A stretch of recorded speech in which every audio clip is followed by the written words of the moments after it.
Telugu news. Hyderabad లోని ఓ primary స్కూల్లో నర్సరీకి అక్షరాల 2.5 లక్షల ఫీజు. ఇప్పుడు ఎక్స్ ను ఈ వార్త ఊపేస్తోంది. ఫస్ట్ సెకండ్ క్లాసులకు ఏకంగా 3 లక్షల ఫీజు వసూలు చేస్తోందని అనురాధ తివారీ అనే ఓ యూజర్ సోషల్ మీడియాలో వాపోయారు. ఏబీసీడీలు నేర్చుకోవడానికి నెలకు 21,000 చెల్లించాలని పేర్కొన్నారు. ఇంత భారీ ఫీజుకు స్కూల్ యాజమాన్యం ఎలా న్యాయం చేస్తుందని, ఆ స్థాయిలో ఖర్చయ్యేంతగా అసలు ఏం నేర్పిస్తున్నారో అంటూ క్వశ్చన్ చేసింది. ఇప్పుడు ఈ పోస్ట్ ప్రస్తుతం ఎక్స్ లో వైరల్ అవుతుంది, అలాగే అందరినీ ఆలోచించేలా చేస్తోంది. సో ఇదే విషయంపై మనం ఇవాళ డిబేట్ చేద్దాం. మనతో పాటు డిబేట్ లో జాయిన్ అయ్యారు చందులాల్ గారు, బీజేవైఎం స్టేట్ సెక్రటరీ, అలాగే Ashok garu, SFI state vice president. Ashok గారి దగ్గరికి వెళ్దాం. ముందుగా నమస్తే అశోక్ గారు. నమస్కారం మేడం. యా, అంటే జనరల్ గా స్టూడెంట్స్ విషయంలో ఎస్ఎఫ్ఐ అనేది ఎప్పుడు ముందుంటుంది, వాళ్ళకి ఏం సమస్యలు వచ్చినా.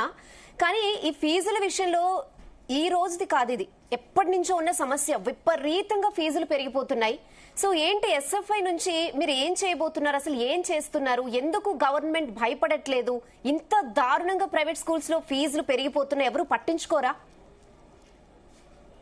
ఈ ఎస్ఎఫ్ఐ గా మేము చాలా సంవత్సరాల నుండి ఫీజు నియంత్రణ చట్టం తీసుకురావాలని చెప్పి ఎస్ఎఫ్ఐ ఆధ్వర్యంలో అనేక పోరాటాలు నిర్వహించినటువంటి సంగతి మీ అందరికీ తెలుసు.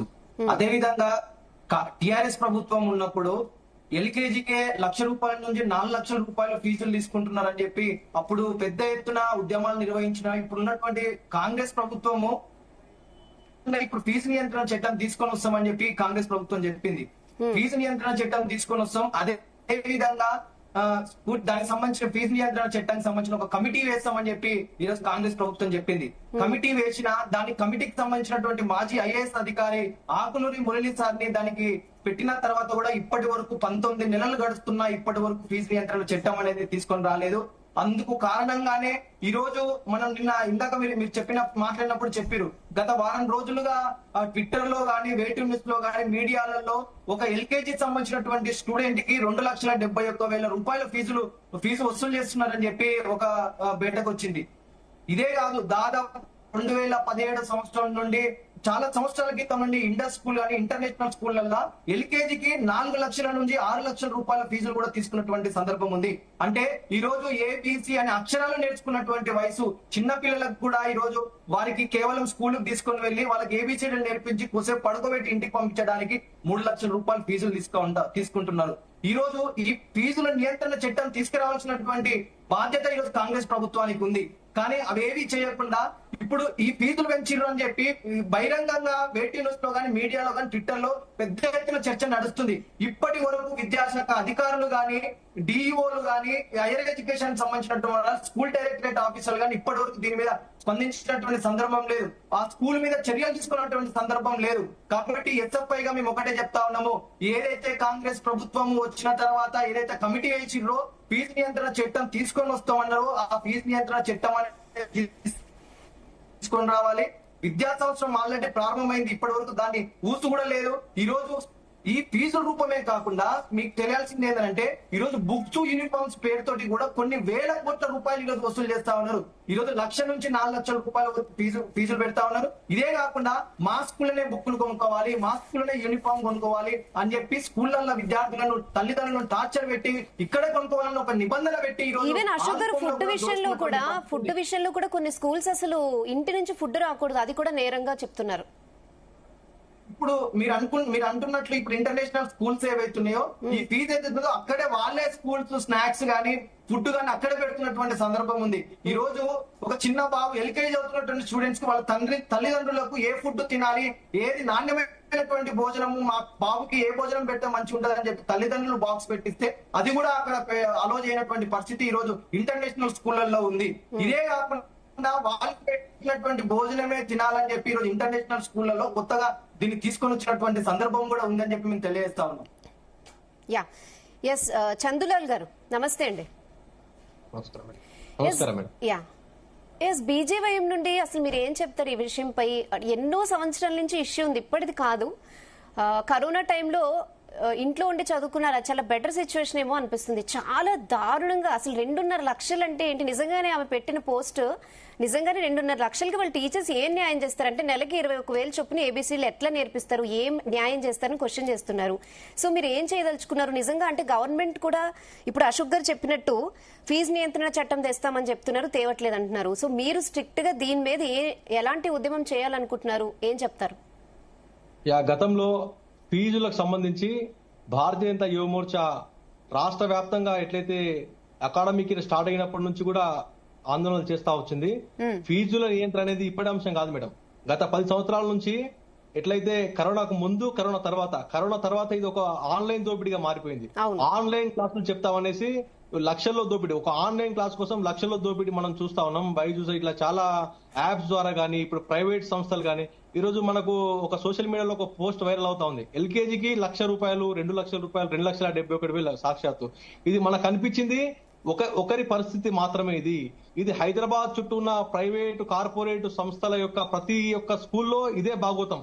ఇది వందల స్కూళ్లు ఈ రోజు పుట్టగొడుగులాగా హైదరాబాద్ చుట్టూ ఏర్పాటైనాయి. ఇప్పుడు మన దరిద్రం ఏంటంటే, మన తెలంగాణకు పట్టిన దరిద్రం ఏంటంటే, ఈ కార్పొరేట్ వ్యవస్థ, ఈ విద్యా విధానం ఈ జిల్లా కేంద్రాలకు వ్యాపించింది. ఇది మండల కేంద్రాలకు వ్యాపించక ముందే దీన్ని అరికట్టాలనేసి మేము ప్రభుత్వాన్ని, భారతీయ జనతా యువ మోర్చా, బీజేపీ డిమాండ్ చేస్తా ఉన్నాం.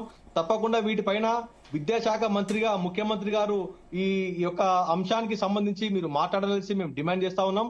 దీనిపైన స్ట్రిక్ట్ యాక్షన్ తీసుకోవాలి మేడం. ఎందుకంటే విద్యను వ్యాపారంగా చేసుకొని ఈ రోజు లక్షల కోట్లు సంపాదిస్తున్నారు. ఈ రోజు ఇదో ఇసుక మాఫియానో, లేకపోతే రెవెన్యూకి సంబంధించో, లేకపోతే మిగతా మందుకు ఎక్సైజ్ సంబంధించో ఇది పక్కన పెట్టేస్తే, ఈ తెలంగాణ పిల్లల భవిష్యత్తుకు సంబంధించిన విషయం పైన ఇంతటి నిర్లక్ష్యాన్ని ప్రయోగిస్తున్న ఈ ప్రభుత్వం ఇది ముమ్మాటికి తెలంగాణను విద్యార్థుల జీవితాలతో ఆడుకోవడమే. ఇది 100% ఇది మధ్యతరగతి, పేద మధ్యతరగతి బిడ్డలకు, ఇది ఆ యొక్క విద్యార్థులకు తీరని ఆవేదనగా, అందరినీ ద్రాక్షగా ఈ విద్య జరుగుతా ఉంది. విద్య అనేది ఈరోజు మౌలిక హక్కు. ఆ హక్కును కూడా కాల రాస్తూ ఈరోజు ఒక ప్రైవేట్ సంస్థలు మాత్రమే ఈరోజు మంచిగా చెప్తాయన్న ఉద్దేశంతో ఈ ప్రభుత్వ నిర్లక్ష్యం ఎట్లా ఉందంటే మేడం, ఇందులో ప్రభుత్వానికి సంబంధించిన ఫీజు నియంత్రణ చేయాల్సింది ప్రభుత్వం, దాన్ని పట్టించుకోదు. ఇంకొకటి, అటువైపు పోవడానికి కారణం, తల్లిదండ్రులు అటువైపు పోవడానికి కారణం ఏంటంటే, ఈ ప్రభుత్వ స్కూళ్ళు, ప్రభుత్వ పాఠశాల నిర్వహణ లోపం వల్ల, ఈ యొక్క పెండింగ్ లో ఉన్న పోస్టులు భర్తీ చేయకపోవడం వల్ల, టీచర్ పోస్టులు భర్తీ చేయకపోవడం వల్ల వీళ్ళందరూ ఈ రోజు ప్రైవేట్ స్కూళ్ళకు పోతా ఉన్నారు. ఈరోజు ప్రభుత్వమే గనక ఒక చట్టం తీసుకొచ్చి ఈరోజు ఫీజుల నియంత్రణ చేస్తా ఉంటే, ఈ యొక్క తెలంగాణలో ఎంతో మంది పేద మధ్యతరగతి విద్యార్థులు, వాళ్ళ కుటుంబాలు చదువుకునే స్థాయిలో ఉండేవి. కానీ అది చేయకపోగా, ప్రభుత్వ పాఠశాలను నిర్వహించకపోగా, ప్రభుత్వ పాఠశాలలో ఉపాధ్యాయులకు సంబంధించిన పోస్టులను భర్తీ చేయకపోగా ఇది ఏం చేస్తున్నట్టు ఈ ప్రభుత్వం? దీనిపైన ఇప్పటికైనా మేము డిమాండ్ చేస్తా ఉన్నాం. వెంటనే కఠినమైన చట్టం తీసుకురావాల్సిందే. తప్పకుండా ప్రభుత్వానికి సంబంధించి ఒక అధికారిని స్ట్రిక్ట్ గా నియమించాలి. తప్పకుండా ప్రైవేటు కార్పొరేట్ స్కూల్ అన్ని వాళ్ళ యొక్క ఫీజు స్ట్రక్చర్ ని ఆన్లైన్ లో నమోదు చేయాలని మేము డిమాండ్ చేస్తా ఉన్నాం యువ మోర్చా తరఫు నుంచి. ఓకే, సో అంటే ఇప్పటి వరకు ఇట్లాంటి రూల్స్ ఏం లేవా? ప్రతి స్కూల్స్ కి పర్టికులర్ గా ఇంతే ఫీజు ఉండాలి అనే నియమం లేదా అసలు గవర్నమెంట్ నుంచి? మేడం, ఇప్పటికే యొక్క ఫీజు కార్పొరేట్ స్కూళ్లకు సంబంధించి లైసెన్స్ జారీ చేయాల్సింది ప్రభుత్వాలు మేడం. ఏ స్టాండర్డ్స్ ప్రకారంగా, ఇప్పుడు స్కూల్ కి సంబంధించి ఏ స్టాండర్డ్ ఉండాలి, ఒక అట్మాస్ఫియర్ కావచ్చు, ప్లే గ్రౌండ్ కావచ్చు, ఆ యొక్క ఆక్సిజన్ సిలిండర్స్ కావచ్చు, ఇట్లా ఫైర్ కావచ్చు, ఇట్లా ప్రతి ఒక్క ఇప్పుడు కొన్ని ఉన్నాయి మేడం. ఆ స్టాండర్డ్ సంబంధించి ఈరోజు ప్రభుత్వం లైసెన్స్ ఇష్యూ చేయాల్సి ఉంది. ఒకసారి ప్రభుత్వాన్ని మభ్యపెట్టి ప్రభుత్వాన్ని అధికారులను ఈ యొక్క లైసెన్స్ తీసుకున్నాక దానిపైన పర్యవేక్షణ ఎవరు చేయాలి మేడం? ప్రభుత్వమే కదా. పర్యవేక్షణ లోపం ఈ ప్రభుత్వం నుంచి స్పష్టంగా ఉంది. ఈ యొక్క తల్లిదండ్రులకు సంబంధించి వారు ఎంత కడుతున్నారు, ఎందుకు కడుతున్నారు, దేనికోసం కడుతున్నారు, మేము కట్టిన ఫీజు ఎక్కడ పోతుంది, అరే ఈ రోజు వాళ్ళకి అకౌంటబిలిటీ లేదు మేడం. మేము ఇంత ఫీజు కడుతున్నాం దీనికోసం. ఇప్పుడు డొనేషన్ ఫీజు అనేసి మొదటగా తీసుకుంటారు మేడం, అది మనకు రిఫండబుల్ కూడా కాదు. 10th తర్వాత ఇస్తామనేసి ఇది ఒక మాయ మన ప్రైవేట్ స్కూళ్ళలో. ఇంకొకటి ల్యాబ్ ఫీజు ఉంటది, అందులోనే అడ్మిషన్ ఫీజు ఉంటది, ల్యాబ్ ఫీజు ఉంటది, యాక్టివిటీ ఫీజు ఉంటది, అరే లైబ్రరీ ఫీజు ఉంటది. ఈ ఎన్ని ఫీజులో మనకు వీళ్ళు చెప్పింది ఒక ఫీ స్ట్రక్చర్ లో ఇన్ని ఉంటాయి. ఇది పోగా మళ్ళా బస్సుకు సంబంధించి బస్సుకు ఫీజే మేడం, బుక్స్ యూనిఫామ్స్ ఇవన్నీ స్కూల్లోనే కొనుక్కోవాలి, మళ్ళీ బయటికి పోయే అవకాశం లేదు. ఈ యొక్క తెలంగాణలో మేము చెప్తా ఉన్నాము, కార్పొరేట్ సంస్థలకు పోతే వాడిని పిప్పి చేసి బట్టలు తీసేస్తారు మేడం. ఇది తెలంగాణలో కార్పొరేట్ సంస్థల వ్యాపారం మేడం ఇది. ఓకే ఓకే చందులాల్ గారు. ఎస్, ఒక పేరెంట్ ఉన్నారు మనతో మాట్లాడడానికి. ఎస్, గీత గారు నమస్తే అండి. నమస్తే మేడం. నమస్తే గీత అండి. యా, ఎస్ చెప్పండి. చూస్తున్నారు కదా డిస్కషన్. సో పిల్లల ఫీజుల విషయంలో పేరెంట్స్ చాలా అంటే ఒత్తిడికి గురవుతున్నారు, చాలా లక్షల ఫీజులు ఉంటున్నాయంట. సో ఈ విషయంపై మీరేం చెప్తారంటే, జనరల్ గా కొంతమంది చెప్పే మాట ఏంటంటే పేరెంట్స్ కూడా అన్ని లక్షల ఫీజు కట్టి ఎంకరేజ్ చేస్తున్నారు ప్రైవేట్ స్కూల్స్ కి అనేది ఒక వాదన. సో ఏం చెప్తారు ఒక పేరెంట్ గా? అవును మేడం, అది కూడా కరెక్టే. కాకపోతే మీరు పేరెంట్ గా ఏమనిపిస్తుంది అంటే, అరే మా బాబుని బాగా చదివించుకోవాలి, మంచి పొజిషన్ రావాలంటే మంచి స్కూల్లోనే వేస్తేనే మంచి పొజిషన్ లో ఉంటారు, మంచి జాబ్ వస్తుంది, వెల్ సెటిల్ అవుతారు అనే ఆలోచనతో మంచి స్కూల్ ఏది అని సర్చ్ చేసి ఆ స్కూల్లో అడ్మిషన్ రావడానికి ట్రై చేసి నానా తంటాలు పడి ఆ స్కూల్లో జాయిన్ చేసిన తర్వాత ఆ ఫీజు కట్టలేక, అంటే first year okay, first LKG UKG కట్టిన తర్వాత ఇంకా పెరుగుతూనే ఉంటుంది. ఇయర్లీ 10% హైక్ ఉంటుంది స్కూళ్ళలో, 10 to 15%. ఇంకా అది పెరుగుతూనే ఉంటుంది ఆ ఫీజు. నీ ఎల్కేజీకి 1 lakh పే చేశాను, అలా యూకేజీకి 1.5 lakh. ఇప్పుడు మా బాబు 2nd class చదువుతున్నాడు, ఇప్పుడు 2 lakhs పే చేస్తున్నాను. ఆ వ్యాన్ ఫీజు 33,000 వరకు అవుతుంది. ఇలా అంటే ఇయర్లీ మాకు వచ్చే శాలరీలో ఇద్దరు వైఫ్ అండ్ హస్బెండ్ ఇద్దరు జాబ్ చేసినా కూడా అది స్కూల్ ఫీజు మాత్రమే అయ్యేటట్టు అలాంటి పరిస్థితి ఉంది ఇప్పుడు. అంటే మీరు అసలు ఎల్కేజీకి 1,00,000 రూపాయలు కట్టాల్సిన అవసరం ఉందంటారా నిజంగానే? అంటే ఇప్పుడు కొంచెం తక్కువ ఫీజు ఉన్న స్కూల్ సెలెక్ట్ చేసుకోవచ్చు కదా, మీరు కూడా ఎంకరేజ్ చేస్తున్నట్టే కదా. ఎల్కేజీకి 1,00,000 రూపాయల? ఇప్పుడు మనం ఒక స్కూల్ చూస్ చేసుకోవాలంటే, ఇప్పుడు మాకు ఒకటే బాబు మేడం, ఆ బాబుని బాగా చదివించుకోవాలని ఉంటది. కాబట్టి ఆ సరౌండింగ్స్ లో ఉన్న స్కూల్స్ ఏవి అని సర్చ్ చేసుకుంటాం. ఇది ఎవరైనా అదే చేస్తారు, ఏది బాగుంటది, అందులో చదివిన వాళ్ళు ఎలా ఉన్నారు అవన్నీ చూసుకుంటాం ఫస్టే. అందులో బెటర్ స్కూల్ ఏది అని చూస్ చేసుకొని అందులో అడ్మిషన్ కోసం మళ్ళీ పేరెంట్స్ కి టెస్ట్లు ఉంటాయి. అసలు ఎంత ఇబ్బంది ఉన్నా ప్రైవేట్ స్కూల్ పంపించాలని అనుకుంటారు. అసలు గవర్నమెంట్ స్కూల్ గురించి చదివించాలని ఆలోచన కూడా రావట్లేదు పేరెంట్స్ కి. గవర్నమెంట్ స్కూల్లో పంపించాలి అంటే ఇప్పుడు మన సొసైటీ ఎలా ఉంటది అంటే, మన ఇంట్లో పరిస్థితులు బాగాలేకపోయినా పర్లేదు, పక్కన పరిస్థితి ఎలా ఉంది, వాడు ఆ స్కూల్లో జాయిన్ చేశారు అంటే వీళ్ళకి అంతా ఇది లేకుండా ఉన్నారా అనే టాక్ వినిపిస్తుంది. అంటే సమాజం కోసం చదివిస్తున్నాం అని కూడా కాదు, కాకపోతే సమాజంలో ఒక పేరు ఉండాలి అన్న దానికి కూడా ప్రెస్టేజ్ తీసుకొని కూడా కొంతమంది పేరెంట్స్ చదివిస్తుంటారు. అందులో ఒకరు డిసిషన్ తీసుకోలేము కదా మేడం, ఇంట్లో ఉన్న వాళ్ళందరూ డిసిషన్ తీసుకోవాలి. బాబుని స్కూల్ వేస్తున్నాం అంటే, ఇప్పుడు నేను గవర్నమెంట్ స్కూల్లో వేద్దామో నేను అన్నాను అనుకోండి, ఇంట్లో అందరూ ఉంటారు, అరే ఎందుకు ఉన్న ఒక బాబుని గవర్నమెంట్ స్కూల్ పంపించడం ఎందుకు, చదివించడం మంచిగా చదివిస్తే అయిపోతుంది కదా. ఒకవేళ రేపటి నాడు 10th class అయిపోద్ది, వాడికి ఏం రాదు అప్పటికి ఆ స్కూల్లో చదివిస్తే అనే ఫీలింగ్ లో ఉంటారు. సో మీకు మంచిదేనా? గవర్నమెంట్ స్కూల్స్ లో కూడా స్టాండర్డ్స్ అనేవి ఎంతవరకు మెయింటైన్ చేస్తున్నారు మేడం? అవును, అంటే ఇప్పుడు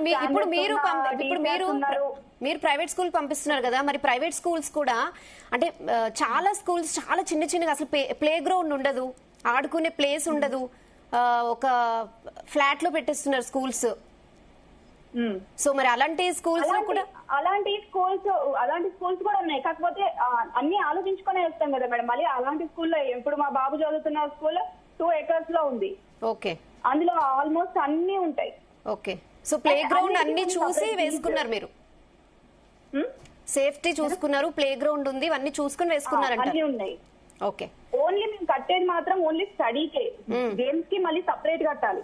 సరే, ఒకవేళ ఫుట్బాల్ గేమ్ తనకి ఇష్టము అంటే దానికి సపరేట్ పే చేయాలి, క్రికెట్ ఇష్టము అంటే దానికి సపరేట్ పే చేయాలి, లైబ్రరీ ఫీజు సపరేట్ ఉంటుంది, అలాగే తన ఏదైనా యాక్టివిటీ చేయాలి అంటే అవి సపరేట్ ఉంటుంది. ఫీజు కాకుండా మళ్ళీ ఇవన్నీ ఎక్స్ట్రా అవి ఇంకా సాపా అని ఒక కొత్త సబ్జెక్ట్స్ తీసుకొచ్చినారు మేడం, వాటికి మళ్ళీ సపరేట్ ఫీజు ఉంటది. ఓకే, అంటే మీరు కట్టే 1,00,000 ఫీజు కాకుండా మళ్ళీ ఇవన్నీ ఎక్స్ట్రానే? మళ్ళీ ఇవన్నీ ఎక్స్ట్రా ఉంటది. ఓకే, ఇప్పుడు మేము నడుపుతున్న 2 lakhs fees only subject wise. ఇప్పుడు ఏవైతే జనరల్ గా ఉంటాయో subjects, English, maths, science, social అని, వాటికి మాత్రమే ఈ 2 lakhs. రిమైనింగ్ వాటికి మళ్ళీ సపరేట్ ఉంటాయి. ఓ, సో ఇప్పుడు మీరు అంటే ఇప్పుడు పేరెంట్స్ ఇవన్నీ ఆలోచిస్తున్నారు కాబట్టి ఈ స్కూల్స్ అంతా కలిపి ఒక బిజినెస్ అయిపోయింది మొత్తం. ఏం చెప్తారు అంటే ఒక పేరెంట్ గా ఇప్పుడు మీరు ఏం కోరుకుంటున్నారు? నిజంగా ఫీజులు తగ్గితే మంచిదేనా? ఏమంటారు? మంచిదే కదా మేడం ఫీజులు తగ్గితే. సో ఏం చెప్తారు ఒక పేరెంట్ గా? ఫీజు ఇప్పుడు నాకు తెలిసినంత వరకు అంటే నా వన్ ఆఫ్ ఫ్రెండ్ నాకు చెప్పింది ఏంటంటే తన ఫీజు కట్టలేక బయట లోన్ తీసుకొని ఆ లోన్ కట్టుకోలేక వాళ్ళ సిచ్యువేషన్ ఎలా అయిపోయిందంటే మొత్తం ఆ లోన్ కట్టడానికి మాత్రమే వాళ్ళు వర్క్ చేస్తున్నట్టు అయిపోయింది. Only fees loan. మళ్ళీ ఇయర్లీ మళ్ళీ నెక్స్ట్ ఇయర్ మళ్ళీ ఫీజు వస్తూనే ఉంటది. అవును.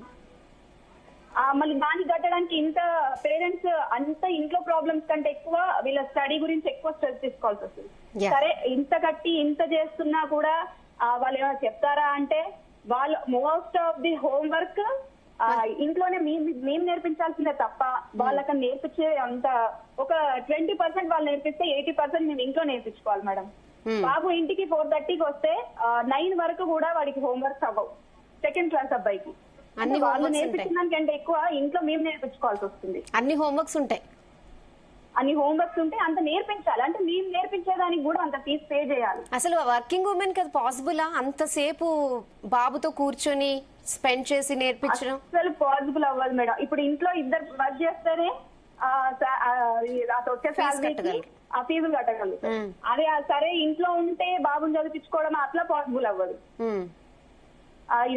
ఇదైతే చాలా కష్టం మేడం. ఇదైతే ఇంత ఫీజు పే చేయడము కష్టమే. ఇంత హోంవర్క్స్ బాబుకి ఇస్తే ఆ బుక్స్ కూడా ఎన్ని బుక్స్ ఉంటాయంటే అన్ని బుక్స్ ఉంటాయి. అసలు మనం చదువుకునే రోజుల్లో అయితే అన్ని బుక్స్ అయితే నేను 2nd క్లాస్ నేనైతే తీసుకెళ్ళలేదు మేడం. ఓకే గీత గారు. ఎస్, అశోక్ గారు చూసారు కదా, చాలా అంటే పేరెంట్స్ కి విపరీతంగా స్ట్రెస్. ఇంకొకటి ఎగ్జాంపుల్ కూడా చెప్పారు, ఆమె వాళ్ళ ఫ్రెండ్ ఫీజు కట్టడానికి లోన్ తీసుకున్నట్టు ఈ సిచ్యువేషన్ ఉంది. ఎస్ఎఫ్ఐ మరి ఏం చేస్తుంది దీని మీద? మేడం ఈ రోజు ఈ విధంగా ప్రైవేటు కార్పొరేట్ స్కూల్లో లక్షల రూపాయల ఫీజులు పెంచడానికి ఏ ప్రభుత్వం అయితే వస్తుందో ఆ ప్రభుత్వమే కారణం. ఎందుకోసం అని అంటే ఈ రోజు ఇందాక పేరెంట్ మాట్లాడేటప్పుడు కూడా గవర్నమెంట్ స్కూల్లో పరిస్థితులు మంచిగా లేవు, అక్కడ చదువు మంచిగా లేదు కాబట్టి మేము అప్పో సొప్పో తెచ్చుకొని ఈ రోజు ప్రైవేట్ కార్పొరేట్ స్కూల్లో ₹1,00,000 కానీ 2,00,000 కానీ ఈ రోజు బయట 10 మందిలోకి వెళ్ళిన తర్వాత కూడా మీ కొడుకేడ చదువుతున్నావు, మీ బిడ్డేడ చదువుతున్నానంటే పలానా గవర్నమెంట్ స్కూల్లో చదువుతుండంటే ఒక రకంగా చూస్తారు. అదే ఒక ఇంటర్నేషనల్ స్కూల్లో చదువుతుండు, శ్రీచర్చిన, నారాయణ, ఆక్స్ఫర్డ్ ఇట్లాంటి ఇంటర్నేషనల్ స్కూల్లో చదువుతుండంటే వాళ్ళకు ఒక రేంజ్ లో ఉంటది. కాబట్టి ఆ రకంగా స్టేటస్ చెప్పుకోవడానికి మాత్రమే ఈ రోజు తల్లిదండ్రులు అప్పు తెచ్చుకొని మరి ఈ రోజు అలాంటి స్కూళ్లలో వేసినటువంటి పరిస్థితి ఉంది. ఈ రోజు ప్రభుత్వము విద్యా వ్యవస్థను ఈ రోజు పటిష్టం చేయాలి అని అంటే విద్యా వ్యవస్థలో ప్రతి సంవత్సరం బడ్జెట్ లో 30% నిధులు కేటాయించాలి. ఏ ప్రభుత్వం అధికారంలోకి వచ్చినా ప్రతి సంవత్సరం మనం ఎడ్యుకేషన్ సంబంధించినటువంటి బడ్జెట్ లో మనం చూసుకుంటే కేవలం 0.7 మాత్రమే నిధులు ఈ రోజు బడ్జెట్ లో పెడుతున్నటువంటి సందర్భం ఉంది. ఈ బడ్జెట్ ప్రభుత్వ స్కూల్లో నడపడానికి ఏ మాత్రం కూడా సరిపోతలేదు. సరైనటువంటి టీచర్లు, గవర్నమెంట్ టీచర్లు సరిగ్గా లేనటువంటి పరిస్థితి ఉంది. సరైనటువంటి విద్యార్థులు ఉన్న చదువు చెప్పడానికి టీచర్లు లేనటువంటి పరిస్థితి ఉంది. విద్యార్థినిలు స్కూల్లోకి వెళ్ళి వాష్రూమ్కి వెళ్ళడానికి వాష్రూమ్స్ సరిగా లేనటువంటి పరిస్థితి. ఈ రోజు ప్రభుత్వ బడుల్లో ఇలాంటి అనేక రకాలైన సమస్యలు ఉండడం వల్లనే ఇలాంటి కార్పొరేట్ స్కూళ్లలో ₹1,00,000 ఫీజులు పెట్టుకొని ఈ రోజు తల్లిదండ్రులను అట్రాక్ట్ చేసుకునే విధంగా ఈ రోజు తల్లిదండ్రులను అట్రాక్ట్ చేసుకునే విధంగా ఇలాంటి స్కూల్స్ పెడతా ఉన్నారు. మేము ఎస్ఎఫ్ఐ గా ప్రతి సంవత్సరము ఫీజు నియంత్రణ చట్టం తీసుకొని రావాలి. ఈ రోజు ఫీజులు పెంచేదాన్ని నిర్ణయం తగ్గించుకోవాలని చెప్పి ఎస్ఎఫ్ఐ గా మేము పోరాటం చేస్తా ఉన్నాం. ఏదైతే ఈ రోజు మనం చూసుకున్నట్లయితే కొన్ని చిన్న చిన్న బడ్జెట్ స్కూల్స్ ఉంటాయి, వాళ్ళు చదువు చెప్పాలి, అదే విధంగా ఒక 10 మందికి ఉద్యోగం కల్పించాలన్న ఉద్దేశంతో ఈ రోజు చిన్న చిన్న స్కూల్స్ పెట్టుకొని మంచి ఎడ్యుకేషన్ ఇస్తే ఈ రోజు మనం చూసుకున్నట్లయితే తెలంగాణలో ఏ జిల్లాలో కూడా అలాంటి స్కూళ్లు బతికే అవకాశం లేకుండా ఈ రోజు ప్రైవేట్ కార్పొరేట్ స్కూల్ వచ్చిన తర్వాత ఆ స్కూల్ కూడా మూసేసుకున్నటువంటి పరిస్థితి ఈ రోజు వచ్చింది. ఎందుకోసం అని అంటే ఈ రోజు ప్రభుత్వాలు సరైనటువంటి నిర్ణయాలు తీసుకుంటే మేడం చిన్న ఎగ్జాంపుల్ 630 మండలాలకు ఎంఈఓ అధికారులు అంటే ఈ రోజు ఈ ప్రైవేటు కార్పొరేట్ స్కూళ్లను పర్యవేక్షించడానికి అధికారులు 630 మండలాల్లో కేవలం 14 మండలాలలో మాత్రమే రెగ్యులర్ ఎంఈఓలు ఉన్నారు. 33 జిల్లాలకు కేవలం 3 జిల్లాల్లో మాత్రమే రెగ్యులర్ డిఓలు ఉన్నారు. ఈ అధికారులు కూడా సరైనటువంటి రెగ్యులర్ గా లేకపోవడం వల్ల ఈ రోజు స్కూళ్ళు వాళ్ళు ఇష్టం వచ్చినట్టు వాళ్ళు ఫీజు పెంచుకుంటా ఉన్నారు. ప్రతి సంవత్సరము డిఓ గారికి ఏ జిల్లా పరిధిలో ఉన్నటువంటి స్కూల్స్ డిఓ గారికి స్కూల్ ఫీజు ఎంత ఉండాలని చెప్పి డిఓ గారికి సబ్మిట్ చేస్తారు. కానీ ఈ రోజు విద్యాశాఖ అధికారులకు సబ్మిట్ చేసినటువంటి ఆఫీస్ లో ఉన్నటువంటి ఫీజు ఆ స్కూల్లో ఇంప్లిమెంట్ చేస్తలేదు. ఆ స్కూల్ ఇంప్లిమెంట్ చేయకపోవడం వల్ల ₹1,00,000 ఫీజులు పెంచుతా ఉన్నారు. విద్యాశాఖ అధికారులు కూడా సరైనటువంటి పర్యవేక్షణ లేకపోవడం వల్లనే ఇలాంటి స్కూళ్లు విచ్చలవిడిగా వస్తా ఉన్నాయి. ఈ రోజు విద్యాశాఖ అధికారులు కూడా ఈ ప్రైవేట్ కార్పొరేట్ స్కూళ్ళకి ఈ రోజు ఒత్తాస పలుకుంటూ వాళ్ళకి సపోర్ట్ చేసుకుంటూ ఉన్నారు కాబట్టి ఈ రోజు ఇలాంటి స్కూల్స్ వస్తా ఉన్నాయి. ఈ రోజు నేను అడుగుతా ఉన్నా విద్యాశాఖ అధికారులను, హైదరాబాద్ జిల్లాలో కొన్ని వందల స్కూళ్ళు పర్మిషన్ లేకుండా ఈ రోజు అపార్ట్మెంట్ లో, ఇందాక మీరు మాట్లాడే తప్పు చెప్పారు, ఒక బిల్డింగ్ తీసుకుంటున్నారు, ఒక ఉన్నారని. విద్యాశాఖ అధికారులు సరైనటువంటి పర్యవేక్షణ లేకపోవడం వల్లే గల్లీకి 2-3 స్కూల్స్ ఈ రోజు వస్తా ఉన్నాయి. కాబట్టి విద్యాశాఖ అధికారులు సరైనటువంటి పర్యవేక్షణ పెంచి ఈ రోజు కాంగ్రెస్ ప్రభుత్వము నేటి విద్యార్థులే రేపటి పౌరులు అని చెప్పి ఈ రోజు కాంగ్రెస్ రేవంత్ రెడ్డి కానీ వాళ్ళ మంత్రులు కానీ కేబినెట్ ఉన్నటువంటి మంత్రులు అందరూ మీటింగ్లలో బహిరంగ సభలు పెద్ద ఎత్తున మాటలు చెప్తా ఉన్నారు. మేము ఒకటే అడుగుతున్నాం కాంగ్రెస్ ప్రభుత్వాన్ని, మీరు మాటలు మాత్రమే కాదు మీరు చేతలలో చూపించాలని చెప్పి ఈ రోజు ఎస్ఎఫ్ఐగా మేము డిమాండ్ చేస్తా ఉన్నాము.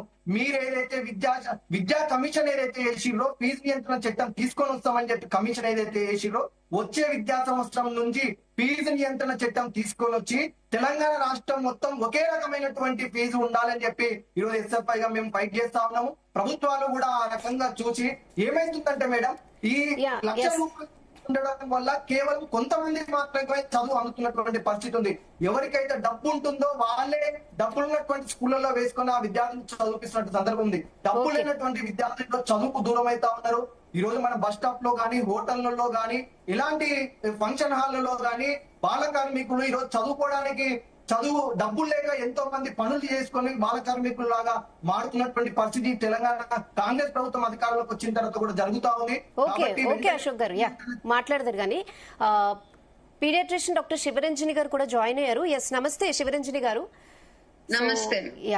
అంటే మీరు ఇప్పటికే ఓఆర్ఎస్ మీద, తర్వాత మిల్క్ పౌడర్స్ మీద, చాలా విషయాల మీద పిల్లల్లో ఎలా ఉండాలి ఏంటి ఇలాంటి అవగాహన కార్యక్రమాలు చాలా చేపడుతూ ఉంటారు. అయితే ఇవాళ ఒక లేడీ పోస్ట్ పెట్టారు, అది బాగా వైరల్ అవుతుంది ఎక్స్ లో. ఏంటంటే 2.5 lakhs అంట ఫీజు ప్రీ స్కూల్లో. సో మంత్ కి 21,000 తీసుకుని అసలు ఏం న్యాయం చేస్తారు పిల్లలకి అంతా అని ఆమె ట్వీట్ చేశారు. చాలా పేరెంట్స్ ని ఆలోచింపజేసే విషయం. ఒక పీడియాట్రిషియన్ గా జనరల్ గా స్కూల్లో ఏంటంటే పిల్లలు యూనిఫామిటీ ఉండాలని, వాళ్ళకి యూనిఫామ్ ఉంటది, అందరు పిల్లలు ఒకలాగే ఉండాలని. కానీ ఈవేళ ఇంటర్నేషనల్ స్కూల్స్, ప్రైవేట్ స్కూల్స్ అని గవర్నమెంట్ ఇక్కడే డిఫరెన్షియేషన్ వస్తుంది. సో ఒక పీడియాట్రిషియన్ గా పిల్లల మీద ఎలాంటి సైకలాజికల్ ఇంపాక్ట్ పడుతుంది అంటే ఏం చెప్తారు మీరు? సోషల్ డివైడ్ అనేది స్కూల్స్ విషయంలోనే కాదు, ఇంకా ఇండియాలోనే కాదు ప్రపంచంలో ప్రతి చోట ఉంటుంది. ఇప్పుడు మీరు యుఎస్ వెళ్ళినా కూడా గవర్నమెంట్ స్కూల్స్ ఉన్నాయి, ప్రైవేట్ స్కూల్స్ ఉన్నాయి. అఫోర్డబుల్ పీపుల్ కొంతమంది ప్రైవేట్ కి వెళ్తారు, గవర్నమెంట్ కి ఎఫర్ట్ చేయని వాళ్ళు వెళ్తారు. కొంతమంది ఎఫర్ట్ చేయగలిగిన వాళ్ళు కూడా గవర్నమెంట్ స్కూల్స్ కి వెళ్తారు యుఎస్ లో. ఎందుకంటే దే ఆర్ వెరీ గుడ్.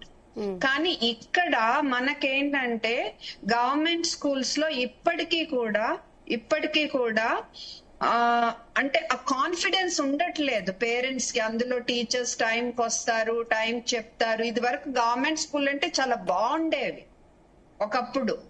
ఇప్పుడు ఏంటంటే అక్కడ బాగుండదు, బాత్రూమ్ ఫెసిలిటీ ఉండదు, బేసిక్ నీడ్స్ అన్నమాట. మంచి డ్రింకింగ్ వాటర్ మెయింటైన్ చేయటము, చుట్టూ దోమలు లేకుండా చూసుకోవటం, గోడలు లీక్ అవ్వకుండా చూసుకోవటం, ఈ బేసిక్ ఎమ్యూనిటీసే ఇవ్వలేకపోతున్నారు.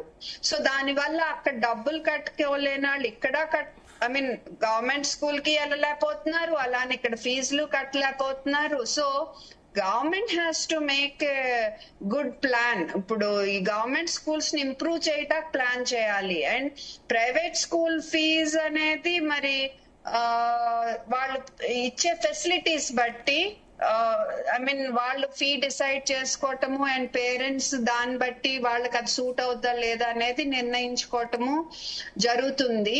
బట్ ఏదైనా ఒక కొంతైనా నియంత్రణ ఉంటే బాగుంటది. ప్రతి నెల ఇంకా పెంచుకుంటా పోతే ఈవెన్ ఎఫర్ట్ చేయగలిగిన వాళ్ళు కూడా ఇంకొక లెవెల్ దాటి వాళ్ళు చేయలేరు. సో కానీ some regulation has to be there, regulation has to be there ఈ ఫీజ్ విషయంలో. But I won't agree that అందరికి గవర్నమెంట్ అంటే మరి ఇప్పుడు ఇంటర్నేషనల్ స్కూల్స్ కి అండ్ అన్ని ఫెసిలిటీస్ ప్రొవైడ్ చేయని స్కూల్స్ కి ఒకే లెవెల్ ఫీ ఉండాలంటే I don't think they will be able to run the schools. But there has to be some regulation and very importantly పిల్లలందరికీ ఎడ్యుకేషన్ అందుతుందా లేదా అనేది చూసేట్టు గవర్నమెంట్ స్కూల్స్ బాగుండేట్టు. ఎంత బాగుండాలంటే ఢిల్లీలో I think at some point many parents started joining అదే వాళ్ళ పిల్లల్ని గవర్నమెంట్ స్కూల్స్ పంపటానికి చాలా బాగా ఈజీగా పంపారు అట్ వన్ పాయింట్. అది ఎందుకంటే బికాస్ స్కూల్స్ బాగుండినాయి. సో అలాంటి చేంజ్ మన సిస్టమ్ లో రావాలి. Okay, yes doctor. అంటే చాలా మంది పేరెంట్స్ ఏంటంటే కొంతమంది ఏమంటారంటే చదివే పిల్లలు ఎక్కడైనా చదువుతారు అనేది అంటున్నారు. సో ఏం చెప్తారు మీరు? చదివే పిల్లలు ఎక్కడైనా చదువుతారు, కానీ ఇప్పుడు ఇద్దరు చదివే పిల్లలు ఉన్నారు, ఇక్కడేమో సరిగ్గా ఫుడ్ అందుతుంది, మంచి టీచర్లు ఉన్నారు, మీకు మంచి అవకాశాలు ఉన్నాయి, మంచి ఆటలు క్రీడలు అన్ని ఓవరాల్ డెవలప్మెంట్ దోహదం చేస్తున్నారు. ఇంకో చోట వాళ్ళకి సరైన ఆహారమే లేదు, దీంటి విటమిన్స్ డెఫిషియెంట్, ఇవన్నీ డెఫిషియెంట్, దాని తగ్గట్టు స్కూల్లో టీచర్స్ సరిగ్గా చెప్పట్లేదు. అలా ఉంటే ఆటోమేటిక్ గా వీళ్ళు ఎక్కువ బాగా చేస్తారు కదా. సో చదివే వాళ్ళు ఎంత చదువుదాం అనుకున్నా వాళ్ళ పరిస్థితులు బట్టి కూడా డెఫినెట్ గా అది వాళ్ళని వెనక్కి లాగుతుంది. సో అలా వెనక్కి లాగకుండా అందరికీ సమానంగా ఉండాలి అవకాశం అనేదే కదా మన రాజ్యాంగం చెప్తుంది. అందరికీ సమానంగా అవకాశం ఉండాలనే కదా. So right to education that has to be equal. So facilities have to improve. Free education facilities have to improve, no doubt about it. Okay doctor, ఇప్పుడు జనరల్ గా ఇంతకు ముందు అయితే ప్రీ స్కూల్ లేనే లేదు. ఇప్పుడు అసలు ప్లే స్కూల్ ప్రీ స్కూల్ చాలా ఇంపార్టెంట్ అయిపోయింది. మీరు ఏం సజెస్ట్ చేస్తారంటే సరే ప్రీ స్కూల్ పంపించవచ్చు, ఏదో ఒక 1000 rupees 2000 rupees monthly okay, but ఇంత లక్షలు ప్రీ స్కూల్ కూడా అంటుంటే చాలా మంది అసలు ప్రీ స్కూల్ కి కంఫర్టబుల్. అసలు అది యాక్చువల్ గా పిల్లలకి ఇమ్యూనిటీ 5 ఏళ్ల నుంచే మంచిగా ఉంటది, అందుకే ఆ తర్వాతే స్కూల్స్ కి పంపేవాళ్ళం ఇది వరకు మనము. సో ఇది వరకు జాయింట్ ఫ్యామిలీస్ ఉండటం వల్ల వాళ్ళ ఇళ్లలో ఉన్న ఊరికే ఖాళీగా కూర్చోకుండా అందరూ కలిసి ఆటలు ఆడుకోవటము, కథలు వింటము, నేర్చుకోవటం ఇవన్నీ జరిగాయి.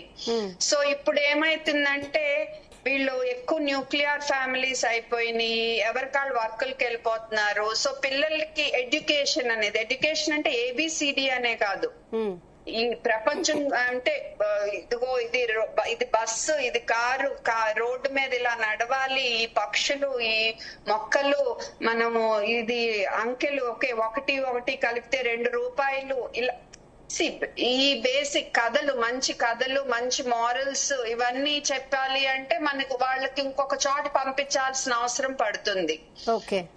కానీ సంవత్సరంలో సగం 6 నెలలు వాళ్ళు సిక్కే ఉంటున్నారు పిల్లలు, స్కూల్ కూడా వెళ్ళట్లా. నిజం చెప్పాలంటే ఆ కట్టిన ఫీజు అంతా అంత విలువ ఉండట్లా.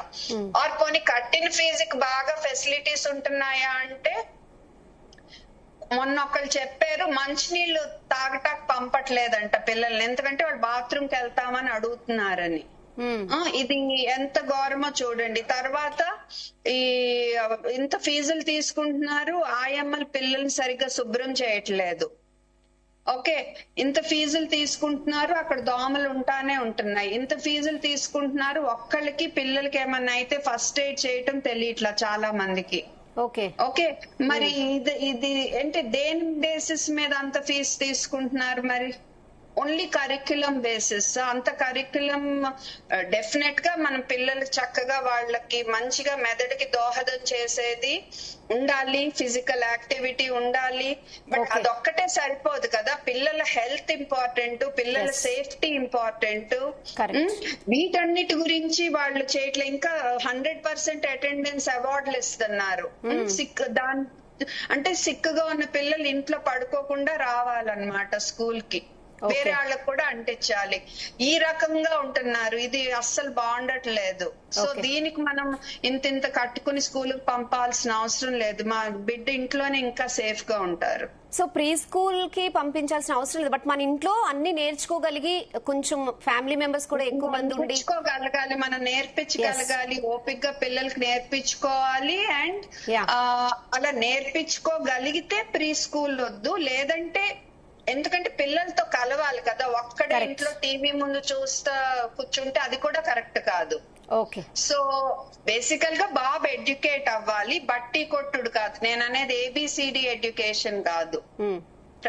ప్రపంచం గురించి తెలియటం, తన చుట్టూ వాళ్ళ గురించి తెలియటం, మన రిలేషన్షిప్స్ గురించి తెలియటం, ఇవి ఇంపార్టెంట్. ఇవి ఈ ఏజ్ లో నేర్పించుకోవాల్సినవి ఇవి. వాళ్ళని సూపర్ లాగా ఎక్కువ స్టిమ్యులేట్, బ్రెయిన్ స్టిమ్యులేషన్ యాక్టివిటీస్ అని ఇవన్నీ వస్తున్నాయి.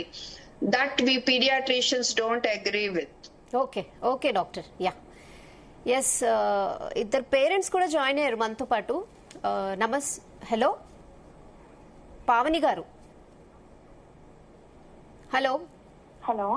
యా పావని గారు, ఎస్ మీరు సాఫ్ట్వేర్ ఇంజనీర్ కదా? అవునండి. యా ఎస్, పాపని గవర్నమెంట్ స్కూల్లో చదివిస్తున్నారు మీరు? అవును మేడం. యా, ఒక పేరెంట్ గా ఏం చెప్తారు అంటే ఫీజులు విపరీతంగా పెరిగిపోయాయి, అదే ఇవాళ డిస్కషన్ టాపిక్. సో ఏం చెప్తారు ఒక పేరెంట్ గా? ఓకే, మీకైతే బాధ లేదు, చక్కగా గవర్నమెంట్ స్కూల్ పంపిస్తున్నారు. అయితే ఇందాక ఇంకో పేరెంట్ జాయిన్ అయ్యారు, మనతో మాట్లాడారు, మీరు వినే ఉంటారు. గవర్నమెంట్ స్కూల్ కి పంపించడానికి భయం ఏంటంటే ముఖ్యంగా అక్కడ ఫెసిలిటీస్ ఉండట్లేదు, బేసిక్ నీడ్స్ ఉండట్లేదు, అండ్ చదివిస్తారో లేదో అనే నమ్మకం కూడా ఉండట్లేదు అనేది ఆమె పాయింట్. సో మీరేమంటారు? మీరు ఎలాగో మీ పాపని గవర్నమెంట్ స్కూల్లో చదివిస్తున్నారు కాబట్టి. ఎస్ మ్యామ్, నాకు వచ్చేసి ఒక పాప ఒక బాబు. ఫస్ట్ పాపను వచ్చేసి మేము ఇంటి దగ్గర ఉన్న స్కూల్లోనే వేసాం మ్యామ్, కిండర్ గార్డెన్ కి. సో అంటే అక్కడ నేను చూసింది ఏంటి అంటే పిల్లల్ని అంటే వాళ్ళకి యాక్టివిటీస్ హోంవర్క్ ఇస్తారు కదా, అది వాళ్ళకి ఇచ్చినట్టు ఉండదు, లిటరలీ మాకు ఇచ్చినట్టు ఉంటది. అది మేమే చేస్తాము బేసిక్ గా. అది పిల్లలు అంత చేసే అట్లా ఉండదు కదా మ్యామ్. ఇప్పుడు మట్టితో ఏదైనా చేయమని అంటే అది పిల్లలు ఏదైనా చేయగలుగుతారేమో, ఇంట్రెస్టింగ్ గా ఉంటుంది. సో బటన్స్ తో ఒక ఫ్లవర్ క్రియేట్ చేయమనడము, ఇదంతా తన కిండర్ గార్డెన్ లో ఉన్నప్పుడు, లేయర్ కిండర్ గార్డెన్ లో ఉన్నప్పుడు తనకి ఇచ్చారు. సో పేరుకే ప్లే గ్రౌండ్ ఉండేది. ఏ ఒక్క రోజు తను నడిపించినప్పుడు నేను చూడలేదు. పైగా గేమ్స్ కి అని చెప్పేసి ఎక్స్ట్రా ఫీజు కూడా తీసుకున్నారు. సో ఓన్లీ సెలబ్రేషన్స్ జరిగినప్పుడు మాత్రమే ఆ ప్లే గ్రౌండ్ లో నాకు పిల్లలు కనిపించేది. నేను స్కూల్ కి అంటే పిక్ చేసుకోవడానికి, డ్రాప్ చేయడానికి వెళ్ళినప్పుడు కూడా నాకేం కనిపించలేదు మ్యామ్. అండ్ మోర్ ఓవర్ ఇదంతా చూసాక మాకు గవర్నమెంట్ స్కూల్ బెస్ట్ అనిపించింది. మా ఇంటి దగ్గర ఉన్నంత వరకు గవర్నమెంట్ స్కూల్స్ లో అన్ని అని నేను చెప్పట్లేదు మేడం, కానీ కొన్ని మాత్రం బాగున్నాయి. టీచర్స్, స్టాఫ్ చాలా బాగున్నారు, సపోర్టింగ్ స్టాఫ్. మా లక్ అది, మా ఇంటి దగ్గరే సపోర్టింగ్ స్టాఫ్ దొరికారు. నేను 2 kilometers అవేలో ఆటోకి వెళ్ళి తెచ్చుకున్నా కానీ పాపని నేను సాటిస్ఫైడ్ మ్యామ్. మేము వెళ్ళిన ఫస్ట్ డే కూడా సార్ వాళ్ళు మాకు ఒకటే విషయం చెప్పారు, చదువు గురించి మీరు మమ్మల్ని అడగండి, మేము చూసుకుంటాం. ఫెసిలిటీస్ అయితే గవర్నమెంట్ స్కూల్ కదా మ్యామ్, ఫెసిలిటీస్ కొంచెం అలానే ఉంటాయి, ఎందుకంటే మనకి డబ్బులు గవర్నమెంట్ నుంచి రావాలి, అవి ఎప్పుడు వస్తాయో తెలియదు, ప్రొసీజర్ ఉంటుంది, అవి అవుతాయి. బట్ ఎడ్యుకేషన్కి వచ్చేసరికి మాత్రం మేము చూసుకుంటాము అంటారు, అలానే చూసుకుంటున్నారు ma'am. Every month third Saturday మాకు పేరెంట్స్ మీటింగ్ ఉంటుంది. ఆ రోజు మా పిల్లల ప్రోగ్రెస్ కూడా మాకు చెప్తారు. నాకు ఐమ్ ఫైన్ మ్యామ్, అంటే నాకు చాలా బాగా అనిపిస్తుంది. అంటే మాకు ఇక్కడ దొరికిన స్కూల్లో స్టాఫ్ అయితే చాలా సపోర్టింగ్ గా ఉంటారు. అండ్ కంప్లైంట్స్ ఏమైనా ఉన్నా మాకు చెప్తారు కూడా, మీ పాప ఇలాగా బాబు ఇలాగా చెప్తున్నాడు ఓరల్ గా, కానీ రాయడానికి ఇంట్రెస్ట్ చూపించట్లేదు అని చెప్పేసి. సార్ కూడా, మ్యాథ్స్ సార్ అని హెచ్ఎం సార్ ఉండేవారు, ఇప్పుడు రిటైర్ అయ్యారు, ఆయన చాలా supportive ma'am. And maths sir ఉంటారు, నాకు ఆయన థియరీ బాగా నచ్చుతుంది. ఆయన కూర్చొని రాసిన పిల్లాడు నిల్చొని రాసిన సార్ క్వశ్చన్ చేయరు పిల్లని, వాడు ఎలా అయినా నేర్చుకోనివ్వండి, నాకు నేర్చుకోవడం ఇంపార్టెంట్, అలానే బట్టి కొట్టించారు. ప్రతి ఒక్కటి వాళ్ళకి అర్థమయ్యేలా చెప్తారు. అండ్ ఇంటికి వచ్చాక కూడా మేము చెప్తున్నాం, ఫెసిలిటీస్ ఒక్కటి అది ఉంటుంది మ్యామ్, అది నేను అనట్లేదు, అది ప్రతి స్కూల్లో, ఎందుకంటే ప్రైవేట్ స్కూల్లో నేను వెళ్ళి చూడట్లేదు కదా మ్యామ్ బాత్రూమ్స్ అక్కడ అవి నీట్ గా ఉన్నాయా లేదా, ఆయమ్మ వాళ్ళు సరిగ్గా పిల్లలు టాయిలెట్కి వెళ్ళినప్పుడు సరిగ్గా చూస్తున్నారా లేదా అనేది. అక్కడ కూడా అలానే ఉండొచ్చు. నేను మా పాపని 1 year జాయిన్ చేసి ఎక్స్పీరియన్స్ తోనే చెప్తున్నాను. ఏ రోజు కూడా నన్ను పాప క్లాస్ అలో చేయలేదు మ్యామ్, ఏ రోజు చేయలేదు. అట్లీస్ట్ అంత ఫీజు కట్టినప్పుడు అట్లీస్ట్ మా మినిమం బేర్ మినిమం రైట్ కదా, అట్లీస్ట్ క్లాస్ ఎలా ఉంటుంది, వాష్రూమ్స్ అయినా నీట్ గా మెయింటైన్ అవుతున్నాయా అని. సో అన్ని డబ్బులు కట్టి వెళ్ళి చేతులు కట్టుకొని నిలబడి అన్ని పడే కంటే మేమేదైనా ఇలా ఉంది అలా ఉంది అని అంటే మీ పాప కౌన్సిలింగ్ ఇప్పించండి అని చెప్తారు నాకు. సో మీరు satisfied? Yeah, I'm satisfied. Okay, I'm satisfied. So ఇప్పుడు మిగతా ఇప్పుడు పేరెంట్స్ భయపడుతున్నారు గవర్నమెంట్ స్కూల్ పంపించాలి అనుకున్న వాళ్ళకి మీరు సజెస్ట్ చేస్తారు? డెఫినెట్లీ మ్యామ్, ఫస్ట్ 1 week పంపించి చూడండి, మీకు నచ్చిపోతే వద్దు. ఓకే, 1 week ట్రయల్ వేయడంలో తప్పలేదు కదా, డ్రెస్ ట్రయల్ వేస్తాం మనము సైజ్ ఫిట్ ఉందా లేదా అని. అచ్చా అచ్చా. ఇంకోటి ఏంటంటే ఇక్కడ ప్రైవేట్ స్కూల్స్ చాలా మంది జస్ట్ బిల్డింగ్స్ తీసేసుకుని అవుట్డోర్ ఉండదు, ఏముండదు, అంత క్లోజ్డ్ ఉంటది. ఓ అలర్జీలు, కాఫ్లు, అండ్ ఆమె చెప్పినట్టు ఇక్కడ పావని గారు చెప్పినట్టు ఇక్కడ కూడా బాత్రూమ్లు ఇవి ఏమో గ్రేట్ గా మెయింటైన్ అవ్వటం లేదు. సో మరి దేని బేసిస్ మీద వాళ్ళు అంత డిమాండ్ చేస్తున్నారు అనేది definitely questionable, especially pre schools. Okay, yes, Anju garu కూడా జాయిన్ అయ్యారు బీసీ యువజన సంఘం నుంచి. ఏం చెప్తారు అంజు గారు? మేడం, ఇప్పుడు వీళ్ళు ఈ వ్యవస్థ అంతా కూడా కార్పొరేట్ వ్యవస్థ అంతా కూడా ఫీజులు విద్య అనేది వ్యాపారం అయిపోయింది. వాళ్ళ పిల్లల దగ్గర నుంచి ఏ విధంగా దోచుకోవాలే తప్ప పిల్లల బాగోగులు, వాళ్ళని ఎట్లా నైపుణ్యంగా తయారు చేయాలనేది ఇప్పుడున్న సమాజంలో ఇదైపోయింది. ప్రభుత్వం తక్షణమే దీని మీద చర్య తీసుకోవాలి. ఈరోజు నర్సరీ ఎల్కేజీ చదివే వాళ్ళకి 21,000 రూపాయలు అంటే ఇది దౌర్జన్యం కాదు, అసలు ఇక దీన్ని చెప్పే పరిస్థితి కూడా లేదు రాష్ట్రంలో. అన్ని విద్యార్థి సంఘాలు అయితేంది, అన్ని పార్టీలు అయితేంది, ఈరోజు భవిష్యత్ అంతా రేపు భవిష్యత్ తరాలదే కాబట్టి విద్యని వ్యాపారం, వైద్యం చేసేది ఫస్ట్ రాష్ట్ర ప్రభుత్వం స్ట్రిక్ట్ గా తీసుకుంటేనే ముందుకెళ్తుంది అనేది నా ప్రధానంగా చెప్తున్నా. ఎందుకంటే ఈరోజు ఇంజనీరింగ్, ఇప్పుడు యూనివర్సిటీలో చదువుకున్న వాళ్ళు అయినా అయితేంది, లేకపోతే ఈరోజు ఐఏఎస్లు ఐపీఎస్లు ఉన్న స్థాయిలో ఉన్న వాళ్ళందరూ కూడా గవర్నమెంట్ స్కూళ్లలో గవర్నమెంట్ దాంట్లో చదువుకున్న వాళ్ళే, వాళ్ళు గురుకులాలలో లేకపోతే ఈ సర్వేలు గురుకులాలు అట్లా చదువుకుని వచ్చిన వాళ్ళే. ఈరోజు వాళ్ళు ఏం లక్షల్లో కోట్లు పెట్టి చదువుకొని ఈరోజు ఇది కాలేదు. సో ఇప్పుడు ఈ తల్లిదండ్రుల సెంటిమెంట్ ని ఈరోజు వాడుకుంటారు ప్రైవేటు సంస్థలు. విద్యాశాఖ ముఖ్యమంత్రి గారి దగ్గరనే ఉంది కాబట్టి తక్షణమే ముఖ్యమంత్రి గారు రివ్యూ పెట్టి డివిఓలని వీళ్ళని స్ట్రిక్ట్ గా ఇంప్లిమెంట్ చేసి పర్మిషన్ లేని ఇట్లా అక్రమంగా పేదవాళ్ళు, ఇప్పుడు విద్యార్థుల లక్షలు తీసుకున్న వాళ్ళందరినీ కూడా స్ట్రిక్ట్ చేసి నిబంధన పెట్టాలి, ఇంతే తీసుకోవాలి ఈ స్కూల్ స్టాండర్డ్ అనేది పెడితేనే దీనికి స్టక్ అవుతుంది తప్ప, లేకపోతే ఇలానే లక్షలు పోయి రేపు ఇంకా 10 లక్షలు పోయి 50 అనే స్థాయికి వెళ్ళిపోయే చెప్పి నేను చెప్తా ఉన్నాను. మాట్లాడండి. ఎస్, బీజేపీ నుంచి మాట్లాడాలనుకుంటున్నారు కదా, చెప్పండి మేడం. నమస్కారం. అది ఇంతకు ముందు మేడం చెప్పండి. పేరెంట్స్ చెప్పినట్టు మేము అప్పీల్ చేయాలనుకున్నా, ఇప్పుడు పేరెంట్స్ ని అప్పీల్ చేయాలనుకున్నా ప్రైవేట్ స్కూల్ కాకుండా గవర్నమెంట్ స్కూల్ కి పంపించండి అని అప్పీల్ చేయాలనుకున్నా మాకు ధైర్యం చాలట్లేదు. ఎందుకంటే సగటున రాష్ట్రంలో రోజుకు 2 నుంచి 4 ఫుడ్ పాయిజన్స్ అవుతున్నాయి మేడం. ఓకే, అది గవర్నమెంట్ స్కూల్ కావచ్చు, హాస్టల్ కావచ్చు, ఏదైనా కావచ్చు, ఆశ్రమ, గురుకుల, what ever it is madam. ఇప్పుడు ఫుడ్ పాయిజన్ అనేది చాలా సీవియర్ ఇష్యూ మేడం. సీజనల్ కరెక్టే చందులాల్ గారు. అంటే ఫీజులు కట్టలేని వాళ్ళ పరిస్థితి ఏంటి మరి? వాళ్ళకి ఇంకా ఆప్షన్ కూడా ఉండదు. అవును మేడం. దీనిపైన మేడం దీన్ని కంప్లీట్ గా under control of state government madam. ఎందుకంటే ఎడ్యుకేషన్ అనేది స్టేట్. మీరు బీజేవైఎం నుంచి, ఎస్ఎఫ్ఐ నుంచి మీరు ఎడ్యుకేషనల్ మినిస్టర్ ని కలిసారా? దీని మీద ఎంత సీరియస్నెస్ తీసుకుంటారు అనే దాని మీద మీరు ఫైట్ చేయబోతున్నారా? ఏం చెప్తారు ఓవరాల్ గా? మేడం, గతంలో సమస్యలు పరిష్కరించాలని అడుగుదామని అంటే విద్యాశాఖ మంత్రి లేనటువంటి పరిస్థితి ఉంది. ఈ రోజు అన్ని రాష్ట్రాలలో విద్యాశాఖకు మంత్రి ఉన్నాడు, కానీ మన తెలంగాణ రాష్ట్రంలో విద్యాశాఖ మంత్రి లేనటువంటి పరిస్థితి ఉంది. విద్యాశాఖ మంత్రి ముఖ్యమంత్రి రేవంత్ రెడ్డి దగ్గర పెట్టుకున్నాడు. ఇందాక మాట్లాడినప్పుడు ప్రతిరోజు మన టీవీలో కానీ మన సోషల్ మీడియాలో అన్ని చూస్తా ఉన్నాం. ప్రతిరోజు గురుకుల హాస్టల్లో ఫుడ్ పాయిజన్ అయ్యి విద్యార్థులు చనిపోతున్నటువంటి పరిస్థితి ఈరోజు తెలంగాణ రాష్ట్రంలో ఉంది.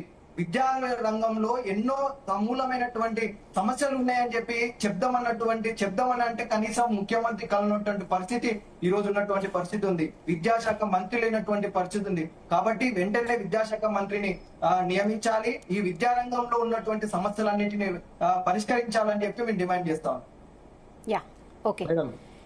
చెప్పండి చందులార్ గారు ఫైనల్ గా. విద్యాశాఖకు మంత్రి లేడన్నది కరెక్ట్ కదా. విద్యాశాఖకు మంత్రి ఉన్నాడు, ఆయననే ముఖ్యమంత్రి. ముఖ్యమంత్రి స్థాయి వ్యక్తియే విద్యాశాఖ మంత్రి మనం అదృష్టంగా ఫీల్ అవ్వాలనా లేకుంటే బాధ? గతంలో మేడం గత ప్రభుత్వంలో సబితాయింద్ర రెడ్డి గారు ప్రత్యేకంగా ఒక మినిస్టర్ ఉండే, వారిని కలుస్తుండే, ఎంతో కొంత పనైనా జరుగుతుండే. ఈ సంవత్సరం ఆయన దగ్గరనే పెట్టుకున్నాడు. కానీ ఇప్పుడు హోంశాఖకి ఎంతైతే విలువిస్తున్నాడో విద్యాశాఖ ఆ మాత్రం విలువిస్తున్నాడు. రోజు హోంశాఖకు సంబంధించి పొద్దున వాళ్ళకి ఇంటెలిజెన్స్ రిపోర్ట్ తీసుకుంటాడు, ఈవినింగ్ ఇంటెలిజెన్స్ రిపోర్ట్ తీసుకుంటాడు. అట్లాగే విద్యాశాఖ మేము డిమాండ్ చేస్తా ఉన్నాం, విద్యాశాఖకు సంబంధించి కనీసం 15 రోజులకు ఒకసారైనా రివ్యూ మీటింగ్ పెట్టాల్సి మేము డిమాండ్ చేస్తా ఉన్నాం. మేడం ఈ రోజు ప్రిన్సిపల్ సెక్రటరీస్ లేకుంటే ఎడ్యుకేషనల్ ఆఫీసర్స్ లేకుంటే డిస్ట్రిక్ట్ ఆఫీసర్స్ వాళ్ళందరినీ అప్రమత్తం చేయాలి మేడం. ఈరోజు స్కూళ్ళకు సంబంధించి స్కూళ్ళు జూన్ లో స్టార్ట్ అయినా ఇప్పటికీ బుక్స్ రాకపోవడం కంప్లైంటే మేడం, యూనిఫామ్ లేకపోవడం కంప్లైంటే మేడం. కనీస వస్తువులు స్కూల్లో టాయిలెట్స్ కానీ లేకుంటే వాటర్ కానీ లేకుంటే ఈ కనీస వస్తువులు లేకపోవడం ఈరోజు తెలంగాణ రాష్ట్రంలో చూస్తా ఉన్నాం మేడం. కొన్ని buildings madam, private government school buildings చూస్తా ఉంటే ఎప్పుడు ఊడిపోతే తెలియదు మేడం. ఇటువంటి సందర్భాల్లో విద్యార్థుల పేరెంట్స్ మేము అపీల్ చేయగలుగుతాం, వాళ్ళకైనా ఎలా నమ్మకం కలుగుతుంది? కొన్ని స్కూల్స్ మేడం నేను రిఫర్ చేస్తా ఉన్నాను. ఈరోజు PMC స్కూల్ కు సంబంధించి కేంద్ర ప్రభుత్వం నేరుగా స్కూళ్లకు సంబంధించి మండలానికి ఒక పాఠశాలను ఎంపిక చేసి ఈరోజు PMC ఆ ఒక పథకాన్ని అమలు చేస్తా ఉంది. ఆ స్కూల్లో డాన్సింగ్ లేకుంటే కల్చరల్ యాక్టివిటీస్, ఇతర భాషలు నేర్చుకోవడం, ఆర్ట్ నేర్చుకోవడం, స్కిల్ నేర్చుకోవడం ఎంత మంచిగా ఒక ప్రైవేట్ స్కూల్లో. కంక్లూడ్ చేయండి చంద్రలాల్ గారు. రైట్. దీనికి సంబంధించి విద్యాశాఖ మంత్రి ఇప్పటికైనా ముఖ్యమంత్రి గారు 15 రోజులకు ఒకసారైనా రివ్యూ మీటింగ్ పెట్టాల్సి మేము డిమాండ్ చేస్తా ఉన్నాం. ఫీజు నియంత్రణ చట్టాలు అమలు చేయాలి. డిస్టిక్ సంబంధించి విజిలెన్స్ కమిటీలు ఏర్పాటు చేయాలి మేడం. ఈరోజు ప్రభుత్వ విధానాలకి ఎవరైనా విరుద్ధంగా పనిచేస్తే ఆ ప్రైవేట్ స్కూల్ కి సంబంధించిన లైసెన్స్ రద్దు చేయాల్సి మేము భారతీయ జనతా యువ మోర్చా నుంచి డిమాండ్ చేస్తున్నాం మేడం. సంజు గారు. మేడం ఇప్పుడు ఏదైతే మనం విద్యాదానం మీద చేస్తున్నామో అయితే ఈ రాష్ట్ర ప్రభుత్వము ముఖ్యమంత్రి గారు కలవాలంటే మామూలు ఆర్గనైజేషన్స్ కి చాలా ఇబ్బందికరంగా ఉంటది కాబట్టి సో దాన్ని ఎప్పటికప్పుడు కట్టుబంధం చేయాలని చెప్పేసి మేము డిమాండ్ చేస్తా ఉన్నాం. రెండోది ఏంటంటే ఈరోజు ఫీజు బకాయిలు 8,000 కోట్లు దగ్గర 3 సంవత్సరాల నుంచి పెండింగ్ ఉన్నాయి. ముఖ్యమంత్రి గారేమో ఇంటిగ్రేటెడ్ స్కూల్స్ కాన్స్టిట్యున్సీ లెవెల్లో పెడతా అని అంటున్నారు. సరే అది పెడతారా ఏమైతుంది అనేది తర్వాత విషయం, కానీ ఈ బకాయిలను 8,000 కోట్లు ఏవైతే అవి ఉన్నాయో ముందు టీచర్ నోటిఫికేషన్ ముఖ్యమంత్రి గారు ప్రమాణ స్వీకారం చేసేటప్పుడు విద్యార్థుల నిరుద్యోగులు గత ప్రభుత్వం విస్మరించింది, మేము పెద్దపీట వేస్తామని చెప్పారు. ఇదే నా పెద్దపీట వేయడం. ఇప్పుడు బ్రదర్ చెప్పినట్టు రీసెంట్ గా మహబూబ్ నగర్ లో విద్యార్థులంతా గురుకులాల్లో ఫుడ్ పాయిజన్ అయితే చాలా ఇబ్బందికరమైన పరిస్థితుల్లో వాళ్ళు అస్తవ్యస్తంగా ఉన్నారు. విద్యాశాఖ మంత్రి తక్షణము మనం ముఖ్యమంత్రి గారు ప్రకటించి అన్ని శాఖలు ఆయన దగ్గర పెట్టుకుంటే ఇప్పుడున్న రాష్ట్రంలో ఎన్నో ఇబ్బందికరంగా పరిస్థితులు ఉన్నాయి కాబట్టి అన్ని శాఖలు ఆయన దగ్గర పెట్టుకుని అన్ని చేయాలంటే అంత ఈజీ అయిన పని కాదు. సో ముఖ్యమంత్రి గారు తక్షణమే విద్యాశాఖకి ప్రధానమైన ఇవ్వాలి. ఎందుకంటే ఈరోజు రాష్ట్ర భవిష్యత్తు కానీ దేశ భవిష్యత్తు కానీ విద్యనే కాబట్టి దాని విద్యాశాఖ మీద దాని దృష్టి పెట్టట్లేదు. గత ప్రభుత్వం కంటే ఇంకా విస్మరించిందని చెప్పి అనిపిస్తా ఉన్నది. డాక్టర్ శివరంజని గారు ఫైనల్ గా మీ అడ్వైస్. ఫైనల్ గా నేనేమంటా అంటే గవర్నమెంట్ స్కూల్ ఫెసిలిటీ ఎంత బాగుండాలంటే మనం ఎవరమన్నా ధైర్యంగా గవర్నమెంట్ స్కూల్ కి పంపేట్టు ఉండాలి. అండ్ ప్రైవేట్ స్కూల్ వాళ్ళు తీసుకునే ఫీజుకు తగినట్టుగా ఫెసిలిటీస్ అండ్ ఇవ్వాలి. అండ్ 2 చోట్ల కూడా టీచర్స్ పేరెంట్స్ కి అప్రోచబుల్ ఉండాలి. అంతేకాని మీరు రావద్దు మీరు ఇది అని ఇవ్వకుండా అలా ఉండకూడదు. అంతేకాని యూనిఫామ్ ఫీ అనేది ప్రాక్టికల్ అని నేను అనుకోవటం లేదు, బట్ సమ్ రెగ్యులేషన్ ఉండాలి. Thank you doctor. Thank you Shivaranjani garu debate లో పార్టిసిపేట్ చేసినందుకు. అంజు గారు, చందులాల్ గారు, Ashok garu, thank you so much. Parents కూడా మాట్లాడారు. ఎస్, చూసాం కదా, మొత్తానికి ఫీజుల గోల్ అయితే ఇప్పటిది కాదు, ఎప్పటి నుంచో ఉంది. ప్రైవేట్ స్కూల్స్ లో చాలా ఘోరం. ఫీజులు ఇయర్లీ పెరిగిపోతూనే ఉన్నాయి. ఇది ఎప్పుడు తగ్గుతుందో, గవర్నమెంట్ దీని మీద ఎప్పుడు చర్యలు తీసుకుంటుందో తెలియదు, కానీ దీని మీద కంపల్సరీగా చర్యలు తీసుకోవాలి. ఫీజు నియంత్రణ చట్టం తేవాలని అయితే డిమాండ్ చేస్తున్నారు ఎస్ఎఫ్ఐ గానీ, బీజేవైఎం గానీ, పేరెంట్స్ గానీ. చూద్దాం మరి ఇది ఎప్పుడు అమలు చేస్తుందో.